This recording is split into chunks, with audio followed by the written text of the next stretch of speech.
छात्रों को सम्मानित मंच, मैं डॉक्टर उमेश,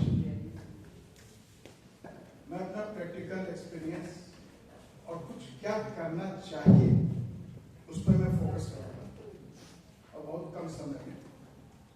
और इन सब का प्रेरणा स्रोत हमारे संविधान की प्रस्तावना है, जो कहता है हम भारत के लोग भारत को एक संपूर्ण प्रभुत्व संपन्न लोकतंत्रात्मक गणराज्य बनाने एवं उसके समस्त नागरिकों को सामाजिक, आर्थिक और राजनीतिक न्याय, विचार, अभिव्यक्ति, विश्वास, धर्म और उपासना की स्वतंत्रता,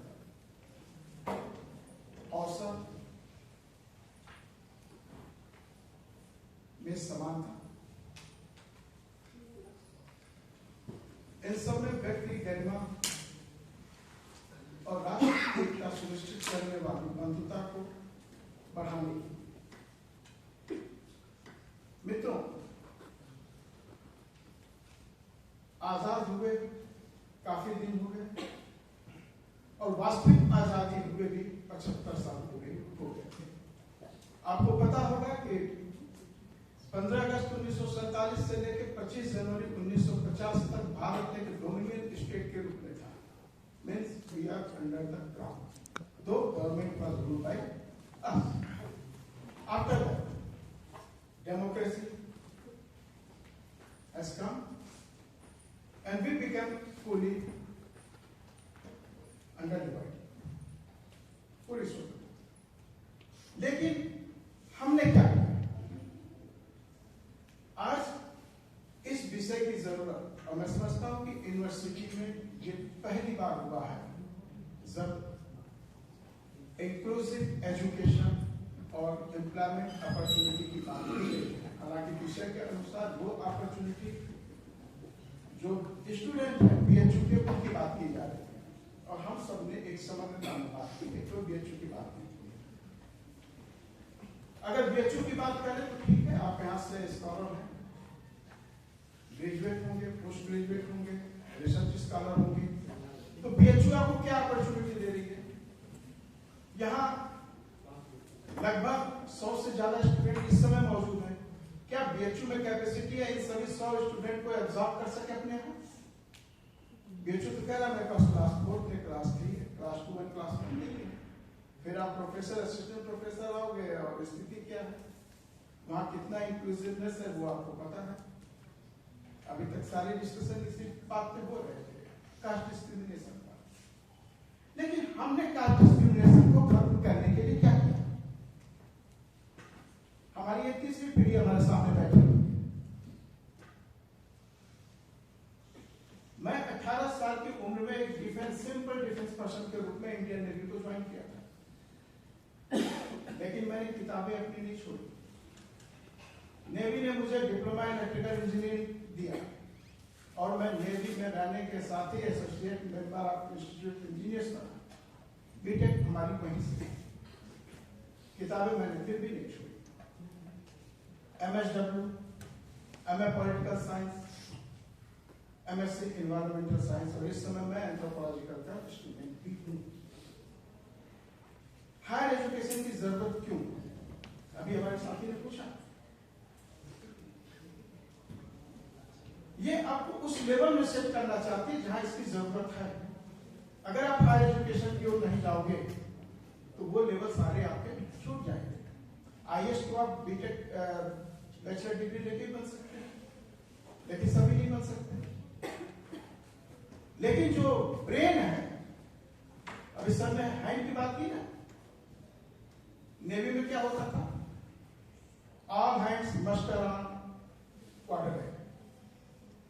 हैंड्स मतलब सैनिक, यानी जो काम करने वाले, अपने हाथ से काम करने वाले। ऑफिसर के लिए यूज किया जाता था ब्रेन, लेकिन डिफेंस के लिए क्या है? काम स्लोगन है, defence is collection of force and commanded by idiot. ये है। तो वो ब्रेन बनने के लिए आपको हायर एजुकेशन की तो जरूरत है। पीएचडी, आप एक टॉपिक लेते हैं, कई लोग ऐसे हैं जो 3-3 विषय में पीएचडी करके बैठे हैं, उनकी बौद्धिकता कहीं चली नहीं गई है। हमें करना क्या चाहिए? अगर हम एजुकेट हो रहे हैं, बाबा साहब का एक स्लोगन तो आपको याद करना चाहिए, जो आगरा के मीटिंग में उन्होंने कहा था, There's a crowd around me who busy to feed their own belly. हमारे समझ क्लर्कों की भीड़ है जो अपना पेट भरने में समय जाया करता है। भाई पेट भी तो भरना है, पैसा सब कुछ नहीं है, लेकिन बहुत कुछ तो है। लेकिन हमारी जिम्मेदारी क्या बनती है? बाबा साहब अंबेडकर ने उस समय 12 घंटे के कार्य को 8 घंटे में लाया जब लेबर मिनिस्टर थे, तो आपको 4 घंटे तो मिले। बहुत सारी सुविधाएं वर्किंग प्लेस में मिली, पेमेंट भी अच्छी खासी हुई। उस समय का ही मैं बात कर रहा हूं, अभी आज की तो छोड़ दीजिए। ये बात अलग है कि उस पेमेंट के कारण 26 तारीख आते आते घरों में सब्जियां के लिए पैसे नहीं होते थे। हमने उस 4 घंटे का क्या प्रयोग किया? क्या हमने, हमारे पढ़े लिखे लोगों ने उस 4 घंटे का उपयोग जो आज कम्युनिटी हमारी है, जो हालत है, उसको उठाने के लिए किया? अशोक सर ने कहा एकल संघर्ष और सामूहिक संघर्ष। ये 4 घंटे का समय सामूहिक संघर्ष के लिए था। एकल संघर्ष तो आपने कर लिया, जिसके कारण 8 घंटे का आपका एंगेजमेंट मिला और सैलरी मिल रही है। लेकिन वो 4 घंटे के लिए आपने क्या किया? ये हमारे हायर एजुकेटेड पर्सन जो ग्रेजुएट और उसके ऊपर है, वो अपने समय कहां जाया कर रहे हैं? ये हमको चिंतन करना होगा।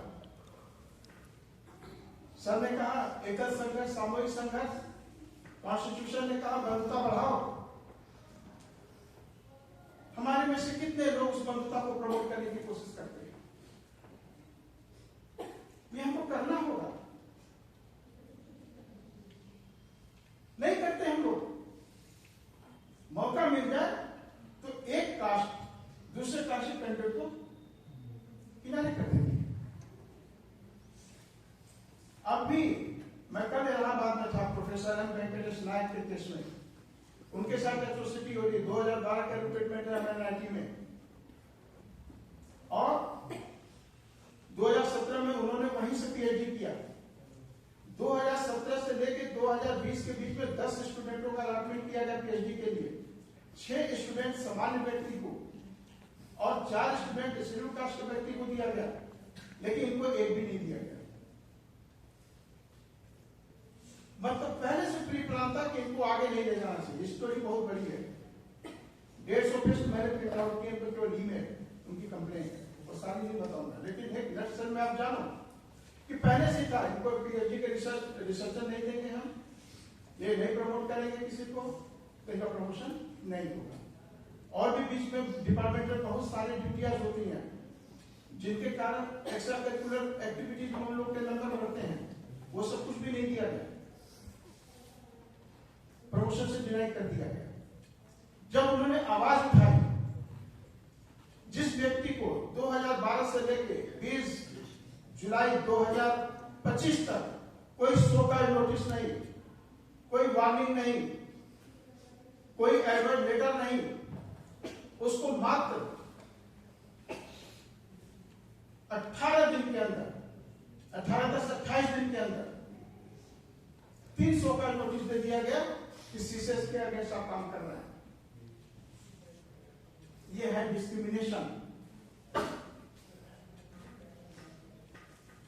वो आदमी पढ़ा लिखा, हमारी तरह उसने डिप्लोमा किया, ग्रेजुएशन किया, एमटेक किया, उसके बाद उसका सिलेक्शन होता है। ये डिस्क्रिमिनेशन है। क्या वहां और लोग उसके साथ खड़े हुए?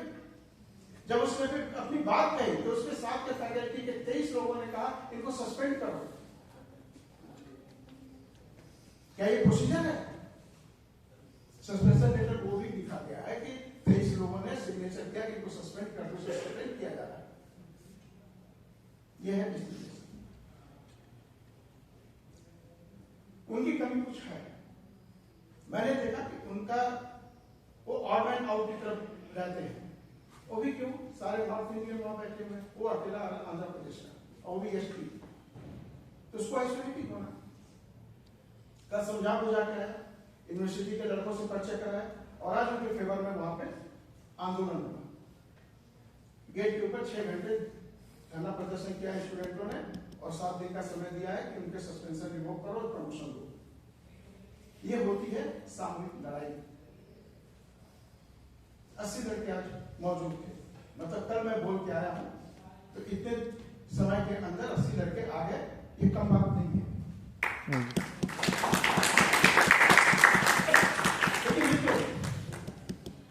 आप कैसे सबको बात करें, आप कैसे सबको बात करें, काम भी आपको करना है। बंधुता कहने से नहीं बढ़ती, उसके लिए आपको अपने अंदर के मार को मारना होगा।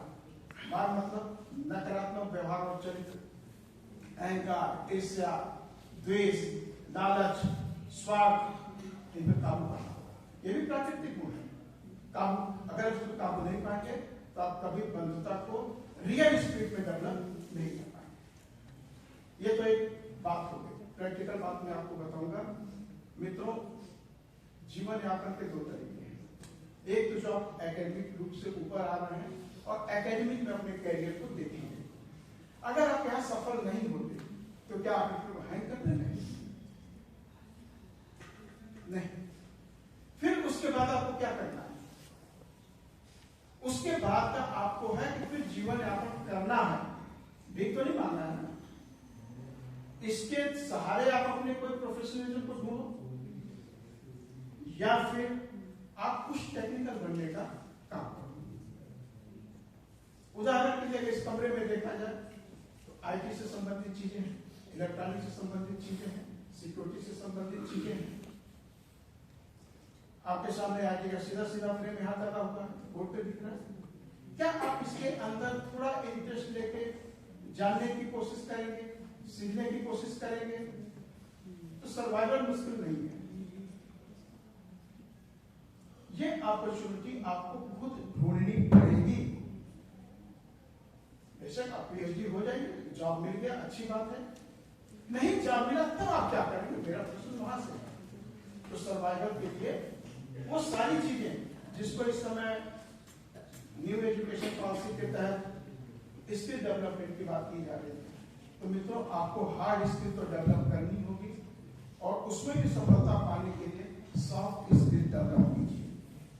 कहा जाता है आईएएस की निकलते हैं, पीसीएस का निकलता है, रिटर्न में हमारे लोग को बहुत अच्छे नंबर आते हैं, इंटरव्यू में उनको छाट दिया जाता है, वो नहीं बन पाते, वो छाट देते हैं। मालूम क्यों?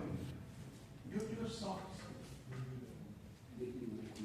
ये सॉफ्ट स्किल इसके आधार पर, यानी कि आपकी जानकारी कमजोर है, उसको आप इंप्रूव करिए। मैं यही कहूंगा, केवल एक चीज के बदौलत आपका सर्वाइवल हो जाए यह जरूरी नहीं है। इसलिए सर्वाइवल के बहुत सारे मोड हैं। डॉक्टर सागर साहब ने आपको एक आर्ट में बताया, फिल्म इंडस्ट्री में ये न्यूज राइटर है, कोई अभिनय करने वाला है, कोई कुछ करने वाला है, ये भी है।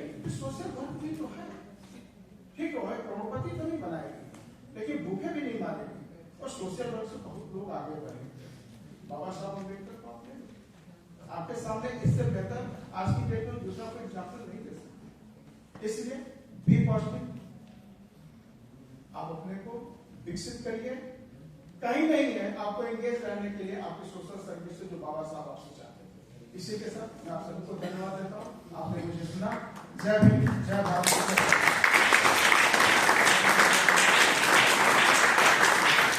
जो है मार्जिनलाइज तबकों की कहानी जो पढ़ता लिखता पढ़ाता है, वो सेंटर सुरक्षित आगे बढ़े, अपने लक्ष्य को प्राप्त करे। मैं सर आपको भी धन्यवाद देता हूँ।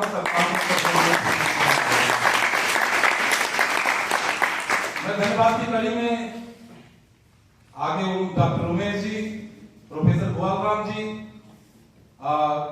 नाम मैं नहीं जानता डॉक्टर साहब का, मंत्री जी और प्रोफेसर राजेश पासवान जी, साहू साहब, मैडम जेएनयू से आई हुई डॉक्टर दशरथ कुमार शर्मा जी, अरविंद विश्वकर्मा जी, हमारे बनारसी लाल जी और जितने भी हमारे अध्यापक साथी हैं, हमारे कर्मचारी साथी हैं और इस सभागार में जो हमारे विद्यार्थी हैं, आपकी बहुत बड़ी भूमिका रही है।